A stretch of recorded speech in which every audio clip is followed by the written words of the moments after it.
Hello, good morning students. How are you all? So class, today I am going to start the new exercise which is 2.6. तो 2.6 में question number एक ही है, लेकिन but उसके parts 5 total parts दिए गए हैं. ठीक है. क्वेश्चन इंपॉर्टेंट है, एग्जाम में पूछ लिया जाता है. 2 मार्क्स में पूछ सकते हैं हम इसको, क्वेश्चन को 3 मार्क्स में भी पूछा जा सकता है. तो क्वेश्चन में दिया गया है class, draw the graphs of the following sets of lines in each case reflect on the role of A and B. देखिए यहाँ पर ए क्या है, बी क्या है, उस बात को भी समझते हैं.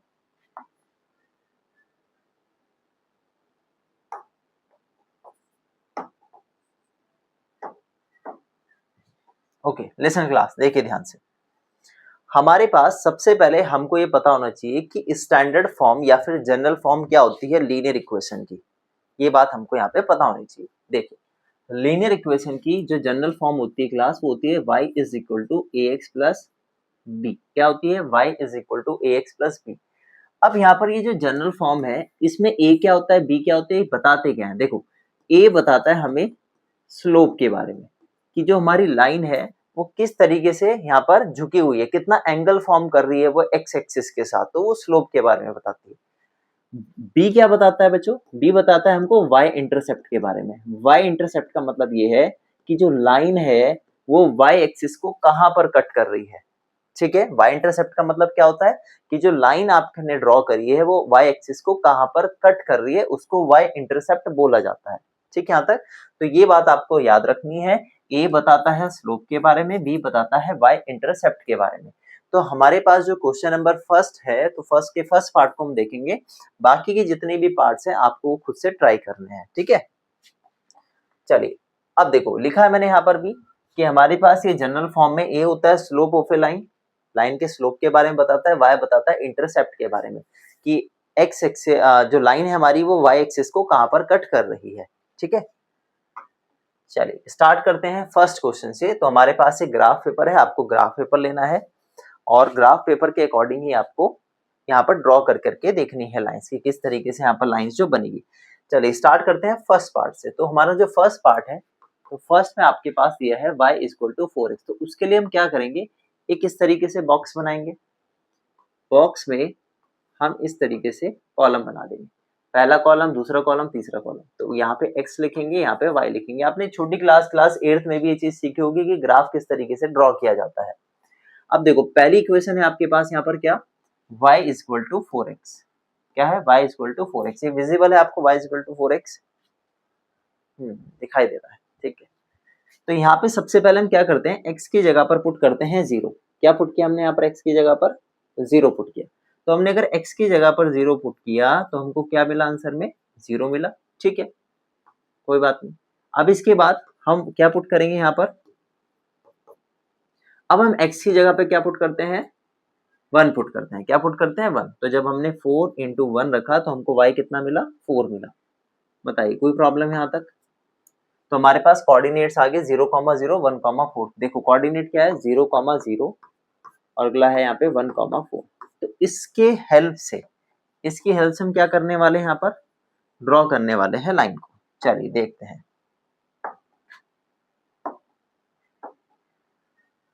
यहाँ पे पॉइंट्स का नाम देंगे 1 2 3 4 5. 1 2 3 4 5. 1 2 3 4 5. ये 1 है, ये 2 है, ये 3 है, ये 4 है, ये 5 है. फिर यहाँ 1 2 3 4 5. ठीक है यहाँ तक. अब देखिए, पहला है 0,0. तो पहला पॉइंट कहाँ पर होगा क्लास, बताइए आप मेरे को. पहला पॉइंट होगा 0,0, बिल्कुल सेंटर पर. पहला पॉइंट मिल गया. दूसरा पॉइंट है 1,4. 1,4 कहाँ पर होगा? देखो, ये एक्स एक्सिस है आपकी, ये नेगेटिव एक्स एक्सिस है, ये आपकी नेगेटिव वाई एक्सिस है, ये आपका पॉजिटिव वाई एक्सिस है. ठीक, तो अगला है 1,4. तो 1 ये रहा, 4 ये रहा. 2 पॉइंट मिल गए. अब इनको हम कर देंगे ज्वाइन. ज्वाइन करेंगे हम लाइन की हेल्प से. ठीक है, देखो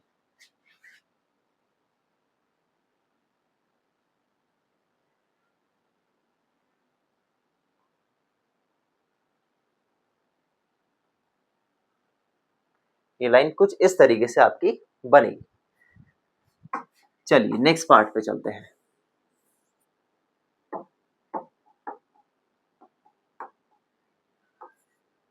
सेकंड देखिए आप, सेकंड है y is equal to 2x। Same काम करना है, लिखा है y is equal to 2x। सबसे पहले हम क्या करेंगे, यहाँ पर ध्यान देना,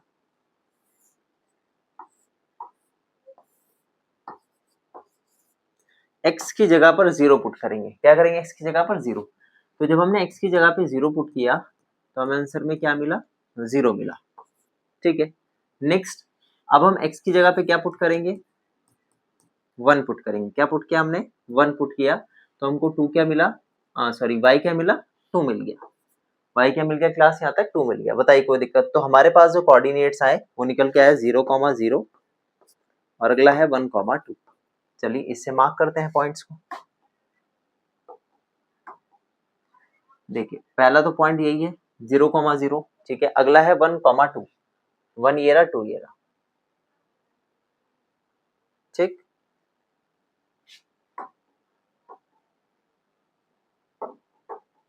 देखिए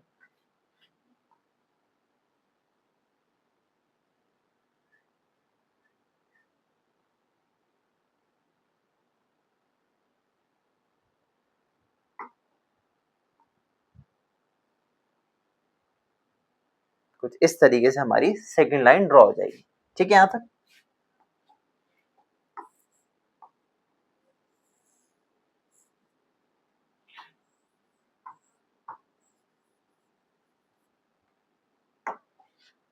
चलिए अब हम बात करते हैं थर्ड वाले पॉइंट की। थर्ड आपके पास है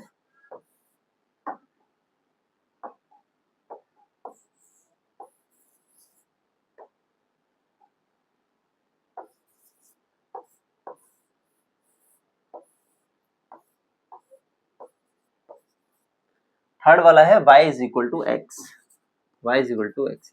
तो अगर हम x की जगह पर 0 पुट करेंगे तो y भी 0 मिल गया। चलिए पहला पॉइंट मिल गया। इसके बाद अगर हम x की जगह पे क्या पुट करते हैं, यहाँ पे क्लास 1 पुट करते हैं, तो हमको कितना मिल गया, ये भी 1 मिल गया। कोई दिक्कत यहाँ तक, ठीक है।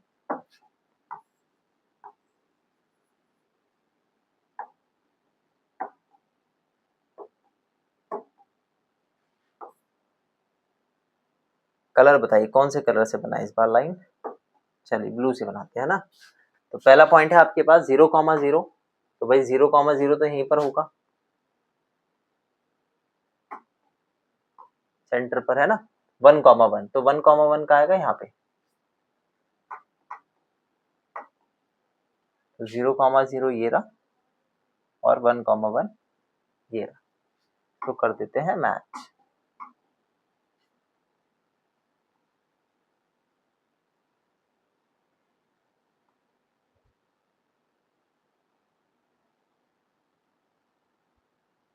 तो होगी हमारी थर्ड लाइन, ठीक है। तो अब देखो क्लास, यहाँ पर आपको मेन बात जो समझनी है, तो क्वेश्चन में सबसे पहले तो यही बोला था कि आपको ड्रॉ करने हैं इसके ग्राफ। तो हमने यहाँ पर जो है ग्राफ ड्रॉ कर दिए हैं। आई होप आपको ये विजिबल हो रहे हो, ठीक है। ये था हमारे पास y इक्वल टू 4x का, ये था y इक्वल टू 2x और ये था y इक्वल टू x का हमारे पास टेबल। तो देखो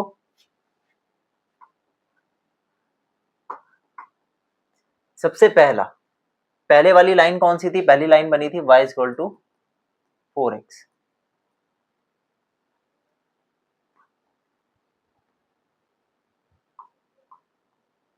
ये पहली लाइन थी हमारी, है ना। उसके बाद दूसरी लाइन थी हमारी y इक्वल टू 2x, ये वाली। थर्ड लाइन थी हमारे पास y इक्वल टू x, ये वाली। अब इन्होंने क्वेश्चन में बात बोली थी, ध्यान से देखना आप, क्वेश्चन में बात बोली थी इन्होंने कि in each case reflect the role of A and B. आपको बताना है ए और बी का रोल यहाँ पर क्या है। देखो ध्यान से, आपको इस क्वेश्चन में सबसे पहले तो ए और बी पता होने चाहिए ना। तो देखो फर्स्ट लाइन की अगर हम बात करें, फर्स्ट वाली जो इक्वेशन आपको यहाँ पर दी गई है, ये है y इक्वल टू 4x। तो इसमें जरा बताना ए और बी की वैल्यू क्या है। अगर आप ध्यान दो तो जनरल फॉर्म हमारे पास जो थी वो थी y is equal to A X plus B, ये जनरल फॉर्म है।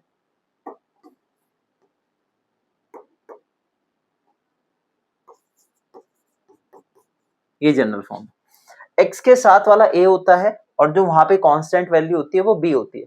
तो आप देखो ध्यान से, यहाँ पे x के साथ 4 है तो a कितना है, 4 है। a कितना है क्लास, यहाँ पर 4 है।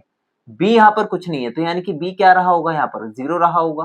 तो हमारे पास a जो है, जो स्लोप की वैल्यू है वो 4 आई और b जो है वो 0 आया। कोई दिक्कत यहाँ तक। चलिए सेकंड की बात करते हैं यहाँ पर। सेकंड है y is equal to 2x।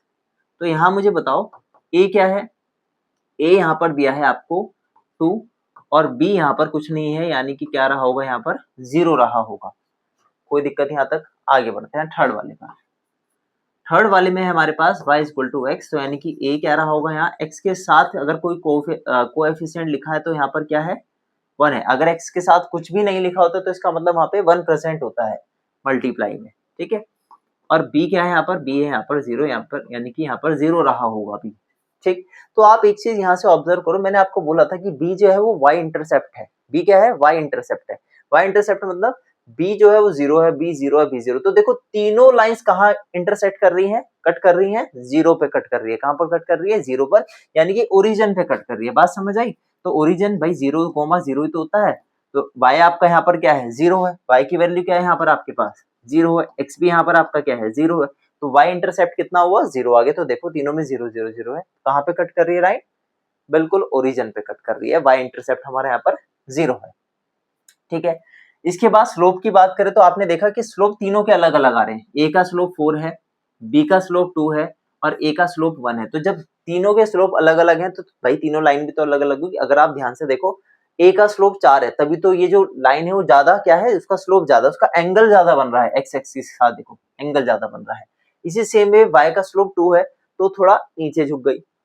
और थर्ड वाली का जो a का स्लोप है वो कितना है, 1 है, वो और नीचे। तो देखो सेकंड वाली का एंगल थोड़ा कम है, थर्ड वाली का एंगल और कम है। बात समझ आई। तो इस तरीके से आपको ये ड्रॉ कर रहे हैं। इसके बाद आपको एक कंक्लूजन भी देना है। कंक्लूजन में आपको बताना है कि जो तीनों लाइन है, ये जो a b क्या रिफ्लेक्ट कर रहे हैं। तो देखो ध्यान से, हम यहाँ पे लिखेंगे कि जो स्लोप है हर एक लाइन का वो सेम नहीं है। स्लोप सेम नहीं है ना, तीनों का डिफरेंट स्लोप था। तो इस वजह से जो लाइन है वो पैरेलल नहीं है। बात समझ आई। स्लोप अगर डिफरेंट डिफरेंट होगा तो लाइन पैरेलल कैसे हो सकती है, पैरेलल तभी तो होंगी। मान लो 3 लाइन आपकी इस तरीके से जा रही है, तीनों के एंगल सेम है, तभी तो वो लाइंस आपस में पैरेलल होगी। इसके बाद हमने क्या लिखा, b is equal to 0 in all 3 equations. तीनों इक्वेशन में b बराबर 0 है। इसका मतलब सभी लाइंस जो है वो कहां से पास हो रही है, ओरिजिन से पास हो रही है। कहां से पास हो रही है क्लास, ओरिजिन से पास हो रही है। इसी सेम पैटर्न पे क्लास आपको क्या करना है, ये क्वेश्चन आई होप आपको समझ आया हो। बाकी के पार्ट्स भी ट्राई कर रहे हैं, सेकंड थर्ड फोर्थ फिफ्थ, किसी में भी डाउट होगा तो आप मेरे से वो पूछ सकते हैं, ठीक है। तो आज के लिए रखते हैं बच्चों क्लास इतना ही। Have a great day, take care, bye bye.